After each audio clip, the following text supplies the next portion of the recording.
Let's forget all the hectic of the day. Let's forget about all this meme coin frenzy.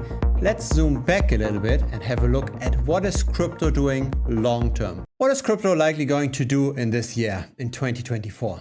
To answer that question, let's have a look at this following 44-page document that had been released by Coinbase together with Glassnode. This is a view of the crypto dominance in the last 2 years. So blue being Bitcoin, orange being Ethereum, yellow being the stablecoins, and turquoise being the altcoins. Now what can we see here? We can see that both Bitcoin as well as the altcoins tended to become more important as a fraction of all of crypto in the latter half of 2023. Bitcoin dominance rising makes sense, right? Because of all of that speculation around the Bitcoin ETF that then finally got approved. But why did the altcoins outperform recently? I think it's because a lot of capital is now flowing from Ethereum to the altcoins. Because Ethereum is pretty much stuck in the middle. You don't just park your money in Ethereum, for that you've got Bitcoin, but you also don't have the upside potential that you get with the altcoins, because Ethereum is already that large. So if you simply want crypto exposure without having to think too much about it, you buy Bitcoin. If you want the upside potential with active trading,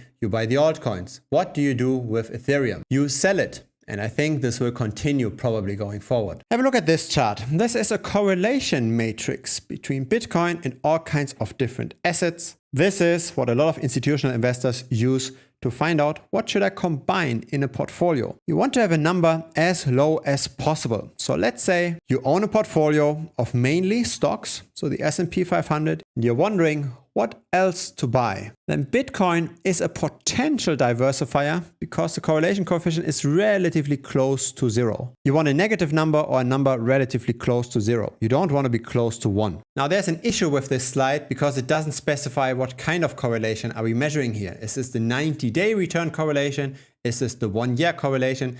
This doesn't look too professional of a slide to me. Because usually when you show these kinds of correlations, you'd also just show one side of the matrix, because this is simply just mirrored data, right? The S&P 500 correlates to copper the same way how copper correlates to the S&P 500. So this is the proper way to show something like this. You only show half of the metrics and you show what duration for correlation are we actually looking at, 90 days or say 1 year. This is not what we get served with in this report. So a bit disappointing, to be honest. Here's a chart that's potentially worrying. The dominance of the stablecoin Tether increased massively in the last year. And there are some rumors around Tether, whether or not they actually back every USDT that's floating on chain physically one-on-one in a bank deposit, for example. So the stablecoin market cap in general tended to decline with the Terra Luna collapse, with the collapse of USDT, and it's now recently, since beginning of October of last year, recovering again. All of that recent supply expansion is due to Tether printing more tokens. So potentially there might be fiat deposits to centralized exchanges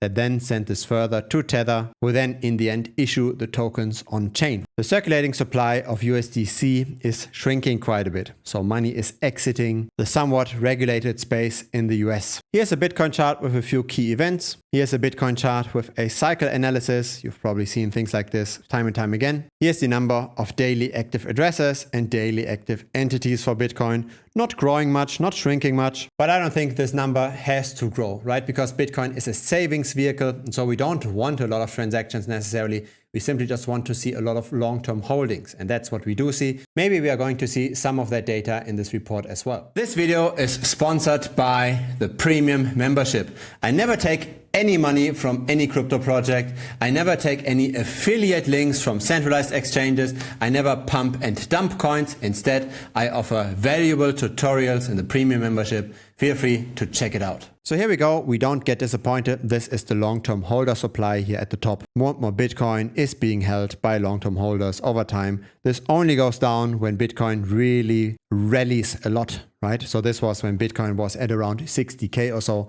This is when some of the long-term holders sold. Not many holders, but some, right? This went from 12.5 million Bitcoin to roughly 11. Some technical mumbo jumbo around realized volatility bands. Not really interesting if you don't trade any options. This is a bit more interesting. This is the realized price versus market value to realized value. You can adjust that MVRV with the volatility. Then it's called MVRV Z-score. It's a measure how much the market in aggregate is currently in losses or profit. So the realized price looks at all of the Bitcoin that had ever moved and looks at what specific price did that Bitcoin move. And then it generates an average from this to then indicate, is the market as a whole currently in profit? So is the current price above that average, or is the market in losses? And the idea is when the market as a whole is in losses, that then the selling pressure will go down drastically because people can simply just wait it out. When the market, on the other hand, is in very large profit, then it might be dangerous because people might take that profit, might realize the profit, and then the price, of course, adjusts again to that average. The current price is clearly above the realized price.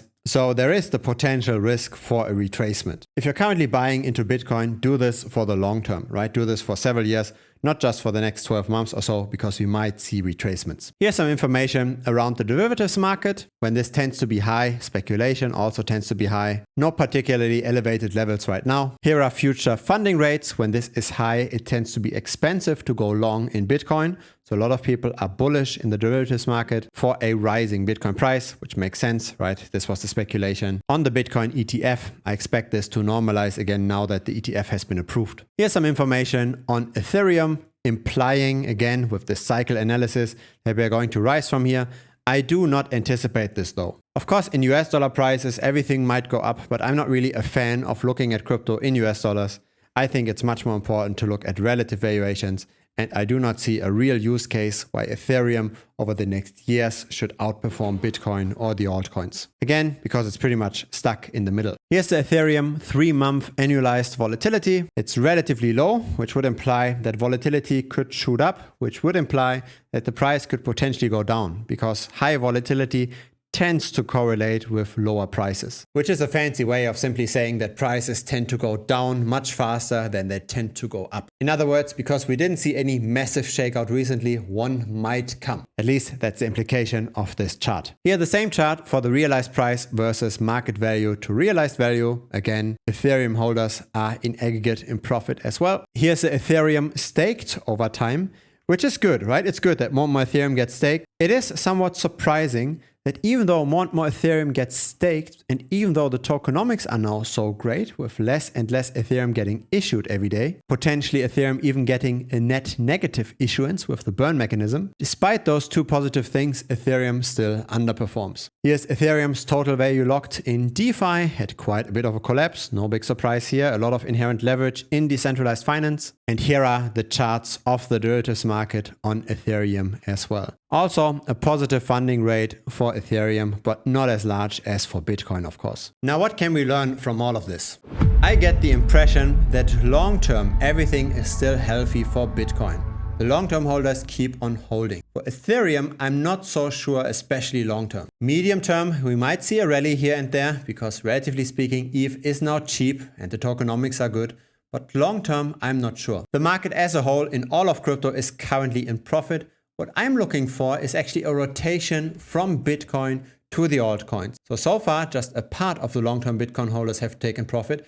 Once we see massive profit taking, similar to say the beginning of 2021, right? When the value days destroyed went up massively.